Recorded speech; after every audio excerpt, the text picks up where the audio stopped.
この動画は過去動画の再放送です。途中紹介されている別動画は、現在アップされていないものもあり、リンク切れしている場合がありますが、ゆっくり再アップしていきますのでお待ちくださいね。それではご覧ください。こんにちは、斉藤直樹です。今回はですね、線が下手な人の特徴ということで、やっぱりですね、絵を描くときに皆さん悩まれるのが線ですよね。質問でも、どうやったら線画がうまく描けますかという質問がめちゃくちゃ多いんです。そんな時にパッと思い浮かぶ解決策は、もうひたすら練習。書いて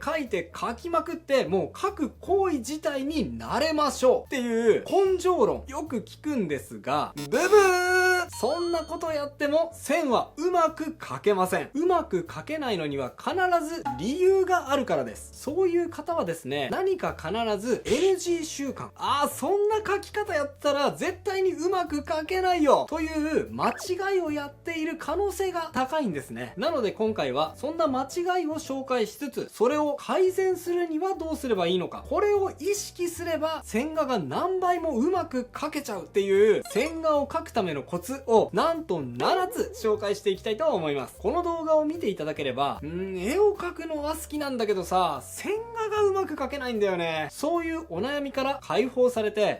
思ったように線が描ける、お絵描きって楽しい、そんな風に変化していただけるはずです。ぜひ最後までお付き合いください。まずはね、もう今日のポイント7つ先に言っちゃいます。これから紹介するのはこの7つの間違った線画の描き方です。ペンタブレットの設定が変、1回しか下書きしない、線の太さが全部同じ、はみ出すのが嫌い、線をつなげて描く、綺麗な線を描こうとしすぎ。順番に解説していきますね。タブレットの設定が変。はい、まず最初にパソコンで絵を描くときになんか思い通りに線が描けないと思っている人、特に板タブを使用している場合はですね、まずはもうしのごの言わずにここを確認してほしいんです。例えばワコムのペンタブレットを使っている場合には、この環境設定を開いてマッピングというタブにあるこの画面でこの縦横比の保持、ここにチェックが入っていない人はですね、ブブー、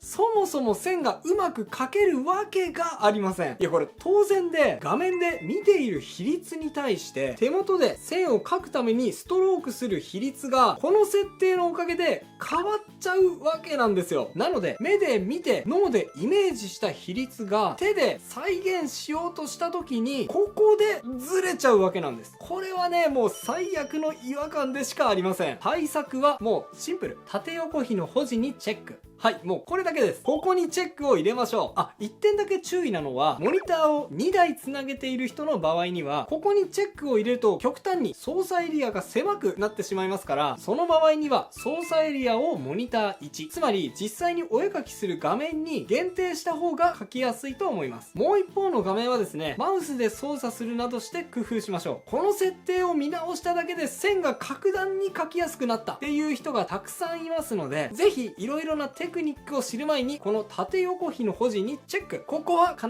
ず確認してみてくださいね。1回しか下書きしない、これは絵を描くことだけにとどまらず、いろいろなことに対して言えることなんですが、何かをうまくできない時ってどういう時かというと、いろいろなことを同時にしてしまっている時なんです。これは線がうまく描けない状態にある人も同じです。線がうまく描けない人って線を描く工程をどう捉えているかというと、1、線を描く以上ってね、線画を1工程だと思ってるんですよ。ですがブー、それ完全に間違ってます。線画の工程は少なくとも3工程に分けることができます。1、当たりを取って構図を確認する。2、モチーフの形を整える。3、線をきれいに描く。線画には実はこれだけの工程が含まれているんです。でも線がうまく描けないと思っている人は、これを全部同時にしようとしてしまう。その結果、俺はなんで線がうまく描けないんだと悩んでいるわけです。でもね、考えてみてください。例えば皆さんテーブルの上にラーメンとカレーとステーキとサラダ、あとはビールがなみなみと注がれたジョッキがあると想像してみてください。それをいっぺんに違うテーブルに運ぼうとして、途中全部床にぶちまけてしまって、俺は料理を運ぶ才能がないんだなんて落ち込んでいる人を見たとしたらどう思います？いやいや、一つずつ運べよって思いますよね。絵も同じです。2回下書きする。線画はさっき言った3工程に分けられます。1、当たりを取って構図を確認する。2、モチーフの形を整える。ここまでが下書きのパート。そして3、線をきれいに描く。ここがペン入れのパート。そうです。下書きのパートは2つあるので、少なくとも2回は下書きをしなければうまくいかないんですね。おすすめなのは線の色を変えながら2回下書きをするやり方です。最初の1回目は薄い青色を使って画面のどこにモチーフを配置するのかに気を配りながら大雑把に描いていく下書き、いわゆる当たりですね。それができたら次は赤い線を使って今度は形をきちっと整えていく下書きです。そしてもっともっと線を極めたいという場合にはさらにもう一段階形を整えたペン入れの状態に近づけた下書きをしてみるのもいいでしょう。そのぐらい入念に下書きをしてからペン入れをする。そうすることでやっと構図が良く形も整っていて見た人の心をがっちりキャッチできる線画というものができます。少なくとも2回は下書きをしていっぺんに全てをやろうとしてしまわないこと、これをぜひ気をつけてみてくださいね。線の太さが全部同じ。線が下手な人は線をこう捉えています。線は線でしょ？なんか全問答みたいに聞こえるかもしれませんが、そういうことではありません。皆さん、線の役割って考えたことありますか？線ってですね、実は場所場所によって役割がはっきりと違うんですよ。それを意識していないとですね、こんな感じの全てが同じ太さで均一な線になってしまうんです。逆にですね、こんな感じで何も考えずに入り抜きを加えた線も同じくブブーです。もちろんね、均一な線が全てダメというわけではありませんし、入り抜きが全てダメというわけでもありませんが、あくまで線画だけで見た場合、これではあまり見栄えがしませんよね。線の太さを使い分ける。そんな時は線の役割を考えて太さを意図的に変える必要があります。人によって線の分け方や考え方はそれぞれですが、ここでは例として3つに分ける考え方を紹介します。1つ目の役割は輪郭線です。キャラクターをぐるっと囲んだ一番外側の線ですね。この線は外界とキャラクターの内部を分ける線なので、一番太く描くのがいいです。そして2つ目はパーツ線です。これはキャラクターが身につけている衣装や髪の毛の一番外側のラインなど各パーツを区切る線です。これは輪郭線の次に太くしっかり描くといいと思います。そして最後が凹凸線です。これはパーツ線で区切られた内側にある凹凸を表現するための線で、例えば髪の流れだったり、あとは服のシワや縫い目などがそれに当たります。これは一番細い線で描くと情報が整理されてスッキリと見えるでしょう。その3つの役割を意識しながら描き分けたのがこの線画ですね。どうです？さっきよりも随分と線が整理されて見栄えがするようになったでしょ。こんな風に線画と一口に言っても部分部分によって線画には役割があり、その役割を考えながら線の太さを変えることによって圧倒的に魅力的で整理された線を描くことができます。ぜひ覚えておいてくださいね。はみ出すのが嫌い。これは主に下書きの段階よりも清書、ペン入れの段階で意識した方がいい考え方です。線ははみ出さずにきちっと描かなきゃダメでしょと思うかもしれませんが、もちろんですね、最終的にはそうです。ですが、線を描く途中の段階であまりに下書き通りに線をなぞるように描いてしまうと、線に勢いがなくなってしまったり、あとはそもそも形がずれて見えてしまう場合があるんです。例えば、こんな部分です。髪の毛の流れがあって、その流れを遮断するように別の毛の流れが横断しています。こういう場合、こう書いてしまう人って意外と多いと思うんですが、これはブブー、これはですね NG です。こうやってしまうとですね、ほらここの線の流れとここの線の流れ同じ毛束なはずなのになんか繋がって見えませんよね。はみ出して書く。こういう場合はですね、こ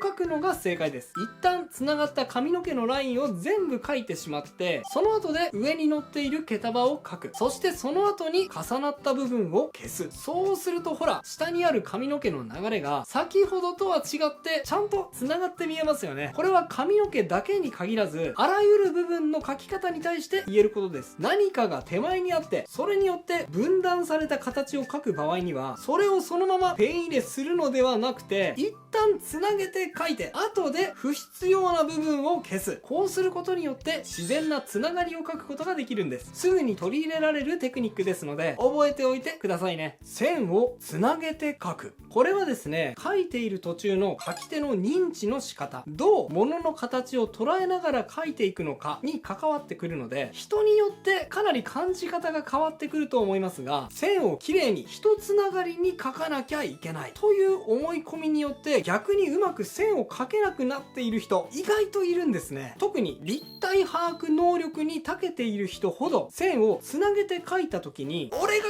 書きたいのはこんな線じゃないと不本意に感じてしまうことが多いと思います。これはなんでかっていうと、ちょっと難しい話に聞こえてしまうかもしれませんが、一言で言うと線にどんな情報を含ませたいのかの話なんですね。一つながりの滑らかな線ってどんな情報を含ませるのに適しているのかというと、ニュアンスだったり表情だったり、あとは動きだったり、何か流動する柔らかなものを表現するのに向いているんですが、逆に立体感を表現するのにはちょっと向いていません。なのでこういった一つながりの線だけが線画なんだと認識してしまうと、動きや表情を大事にしたい人にとっては何の問題もありませんが、立体感を大事にしたいと思っている人にとってはすごく書きづらく感じてしまう場合があるんですね。線と線をつなげない。そんな時はどうするのかというと、線と線をあえてつなげず、ブツブツと切りながら書いてみることです。こんな風に書くことによって何が変わるのかというと、一番は書いている人の認知のやりやすさですね。こうやって線を途切れさせながら書いていくと、この一本の線が面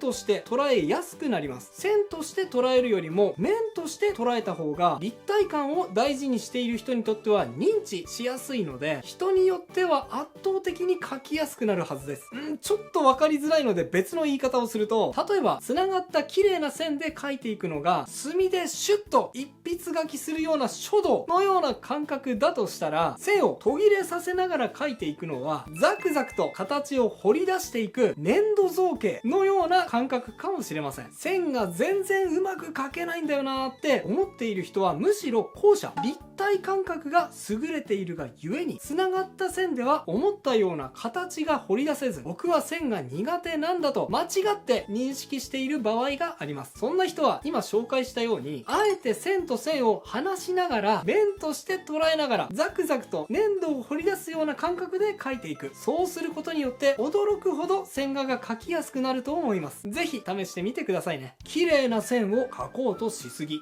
例えば皆さんこう感じることってないですか？下書きの段階ではすごく魅力的に感じた絵だったのに、きちっと清書してみたら、あれなんだか魅力が半減してしまったなみたいなこと。これもですね、線は一本で綺麗に描かなきゃいけないという思い込みによる呪いみたいなものが原因だったりします。線は一発でシュッと滑らかに描かなきゃいけないっていう、確かにね、一発で綺麗に引かれた線は綺麗ではあるんですが、これはですね、何を表現したいのかにもよるので、必ずしもそういった綺麗な線だけが書き手にとって本当に適切なのかというと、ブブー、それはね、全然話が違います。下書きよりもペン入れで魅力が減ってしまう。そういうことが多い人はですね、今から紹介するやり方を試してみるとしっくりとくるかもしれません。線を重ねて書いてみよう。はい。もうね、線を一発でシューッと描くのは諦めて、例えばこんな風に何本も何本も薄い線を重ねていって、線を描いていく方法です。こういう描き方をすることで、柔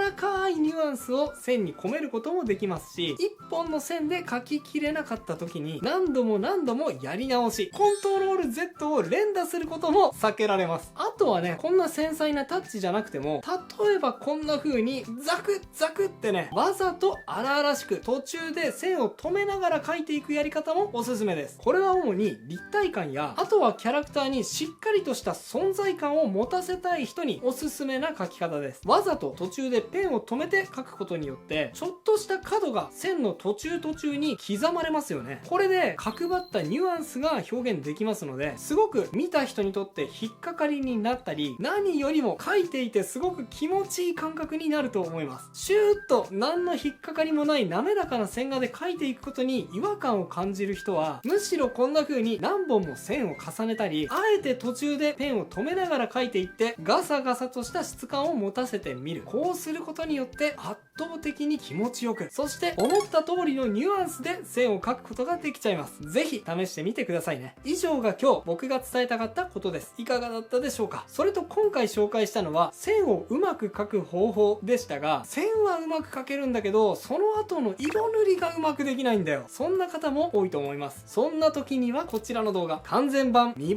えアップ色塗り講座、こちらをご覧ください。これも今回同様、こう考えれば誰しもが色塗りの工程をうまくできるという工程に色塗りを細分化して、その段階ごとに丁寧に解説した動画です。今回の線画の動画と合わせて視聴すれば、線画と色塗り、もうね、完璧ですよね。興味があればこちらもぜひチェックしてみてくださいね。概要欄に URL を載せておきます。それではまた次回の動画でお会いしましょう。バイバイ。ということで再放送をお届けしました。いかがだったでしょうか。新チャンネルのチャンネル登録と高評価もよろしくお願いします。